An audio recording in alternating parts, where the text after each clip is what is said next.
Hey, Lee here, welcome to the pull list for May 15th, 2013, presented by longboxradio.com. We have a slower week this week, a week, as it were.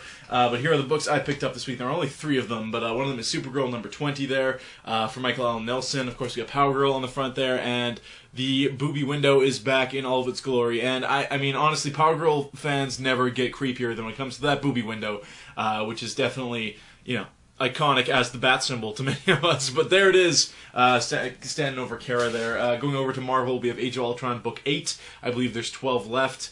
We have Wolverine, and we have Sue Storm on the cover here. This is coming to us from Bendis, of course. There's a digital code there, so you will get a free version of that after the show if you're the first one to get it. A book I've really been enjoying, and we'll get to that a little more at the end of the show here. Ultimate Comics Spider-Man number 23. I finally caught up on this book. I was actually a couple issues behind, and wow.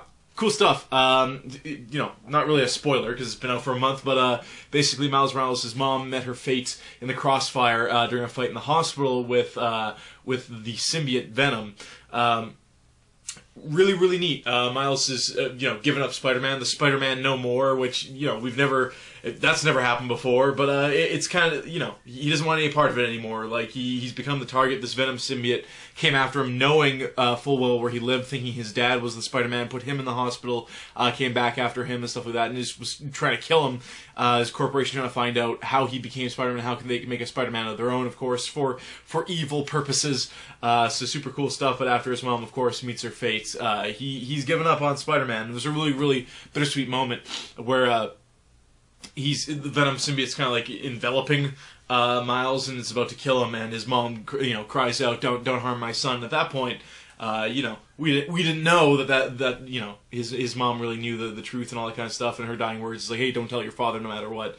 And really cool stuff. So, liking it from Bendis. I was behind on a little bit, but I'm back in. Definitely going to read this right after the show here, so that's awesome. Something I bought this week, and the more and more I was thinking about, this is an older book, an older trade paperback, but one of my favorite Batman stories, if not my favorite Batman story, I'll put it out there, it's my favorite Batman story, is Brian Azzarello's Flashpoint Batman, Night of Vengeance. And I am a big sucker for doing things with continuity or doing something so bizarre, but in such a neat way that it pulls you in. Like the Flashpoint universe, I know I'm like almost alone on this opinion, but I really like the Flashpoint universe, knowing full well that would not be the new universe. And comic book, you know, fans and readers and stuff like that have this thing where, look at Superior Spider-Man and stuff like that, it's an ongoing book. Nothing set in stone, no character deaths are permanent, nothing is forever in comic books. So when something, you know, gets mixed up, especially when it's in a different universe or an Earth 2 kind of thing, this was even cooler because it was kind of like an alternate Earth 1 kind of thing for Flashpoint, which was, of course, the lead-in into the New 52. In Flashpoint Batman specifically, you have Bruce Wayne being shot to death in the alley, and then his father kind of going nuts and becoming the Batman of that universe, and then his mother, spoilers, if you haven't read the book, stop listening for a second, going on to become the Joker of that universe. And, you know, things come to a head. Martha Wayne, you know, shoots and kills Gordon. Batman loses it, and man, this book was so good. I'm just remembering how I'm flipping through it. Holy crap. It goes super dark. The art is super badass from Eduardo Risso.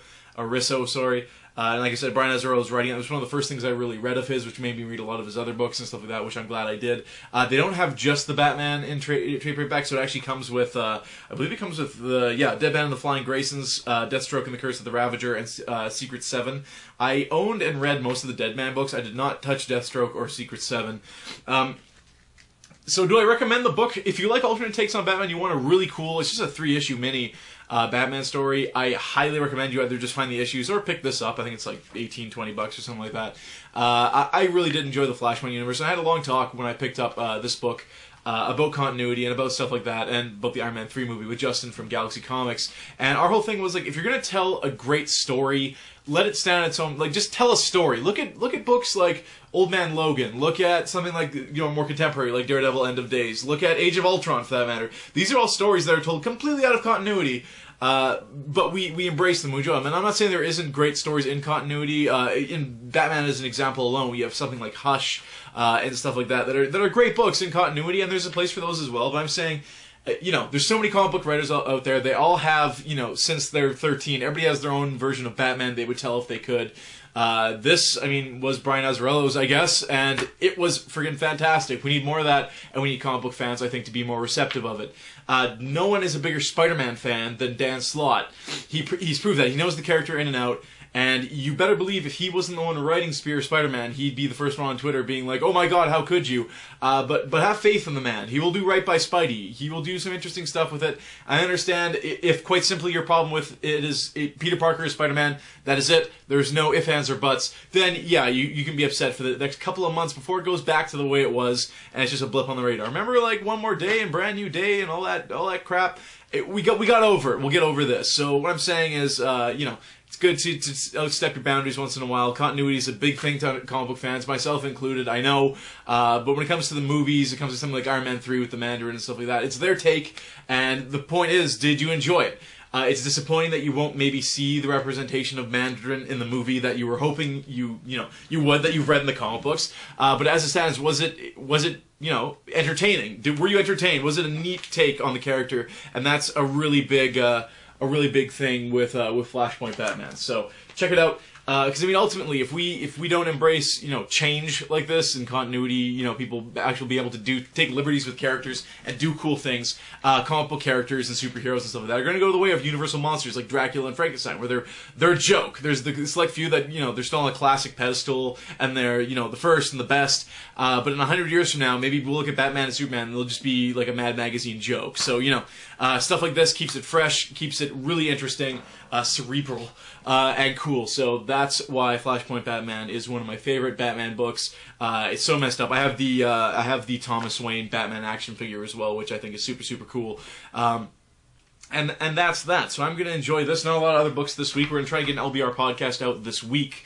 Sometime on the weekend or something like that. If you haven't already, check out Mike's radio show over at panelsofawesome.com. It's kind of like a Tumblr blog going on, but you can check out the episodes there. A lot more of the same stuff we'll discuss on LBR, but if you really want some more Mike Haynes, you can get it there. Other than that, look for the 2 free codes after the show, and we'll see you next time.